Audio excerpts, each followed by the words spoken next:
Magandang umaga po. Narito na po ang magiging lagay ng panahon ngayong araw ng Martes, February 25, 2025.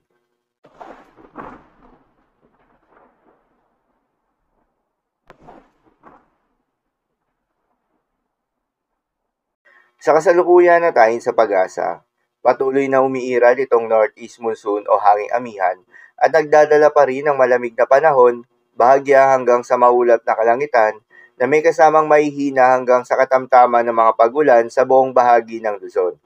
Habang yung easterlies o yung mainit na hangin galing sa may karagatang Pasipiko ang magdadala naman ng bahagya hanggang sa maulap na kalangitan na may kalat-kalat na mga pagulan o thunderstorms sa buong bahagi ng Visayas at Mindanao. Magandang balita naman dahil ayon sa pag-asa ay wala pa rin tayong binabantayan na low pressure area o bagyo sa loob o malapit sa Philippine Area of Responsibility na maring makaapekto sa ating bansa.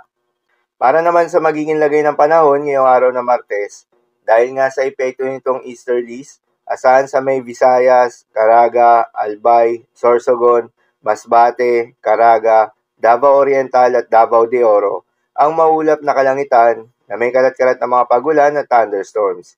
Posible ang mga pagbaha o pagguho ng lupa dahil sa katamtaman hanggang sa kung minsan ay malakas na pagulan. Habang sa Cagayan Valley, Cordillera Administrative Region, Aurora at Quezon, ay asahan naman yung maulap na kalangitan na may kasamang mga mahihinang pagulan na dulot ng northeast monsoon. Habang sa Metro Manila at nalalabing bahagi pa ng Luzon, ay asahan naman yung bahagyang maulap hanggang sa maulap na kalangitan na may kalat-kalat na mga mahihinang pagulan na dulot pa rin ng northeast monsoon. Habang sa nalalabing bahagi pa ng Mindanao, ay asahan naman yung bahagyang maulap hanggang sa maulap na kalangitan na may kalat-kalat na mga pagulan o thunderstorms na dulot ng easterlies. Posible rin ang mga pagbaha o pagguho ng lupa during severe thunderstorms.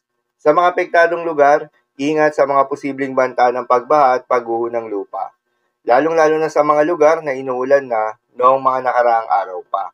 Para naman sa magiging lagay ng mga dagat baybayin, ayon sa pag-asa ay may nakataas pa rin tayo na gale warning sa mga seaboards ng northern and western coast ng Ilocos Norte, Ilocos Sur, Batanes, Cagayan, kabilang na ang Babuyan Islands at Isabela.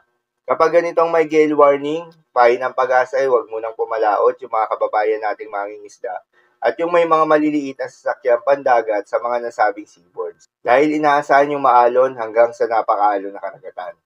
Habang sa nalalabing seaboards ng ating bansa ay asahan naman yung banayad hanggang sa katamtaman ng mga pag-alon. So yun lamang po para sa lagay ng panahon ngayong araw ng Martes. Keep safe everyone.